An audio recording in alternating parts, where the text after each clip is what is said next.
एक समय की बात है। एक समृद्ध राज्य था जहां ऊंचे महल, चौड़ी सड़कें और भरे पूरे बाजार थे। उस राज्य का राजा बहुत शक्तिशाली था। उसके पास धन, सेना और सम्मान की कोई कमी नहीं थी। महल में हर सुविधा मौजूद थी, लेकिन राजा का जीवन व्यस्त और चिंताओं से भरा रहता था। वो दिन रात राज्य के कामों में उलझा रहता और उसे सच्ची शांति कभी महसूस नहीं होती थी। उसी राज्य के एक कोने में एक गरीब व्यक्ति रहता था। उसकी झोपड़ी छोटी थी, कपड़े पुराने थे और भोजन सीमित था।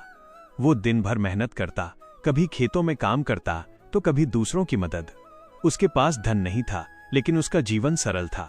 हर सुबह सूरज की रोशनी के साथ वो अपना दिन शुरू करता और शाम को थका हुआ होकर भी संतोष के साथ विश्राम करता। राजा अक्सर अपने महल की खिड़की से राज्य को देखता।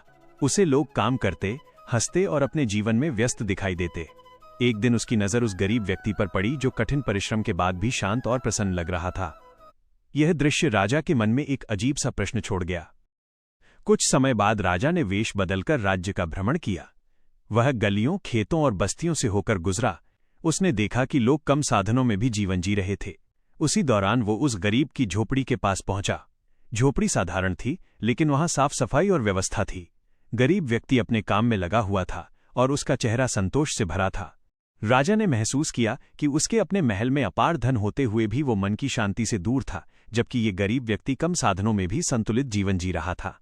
राजा को समझ आने लगा कि सुख केवल धन और शक्ति से नहीं मिलता, बल्कि संतोष और सरलता से मिलता है।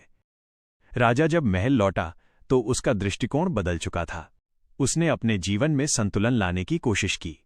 उसने प्रजा के कल्याण पर अधिक ध्यान देना शुरू किया और स्वयं के लिए भी समय निकालना सीखा। महल पहले जैसा ही भव्य था, लेकिन राजा का मन पहले से अधिक शांत था।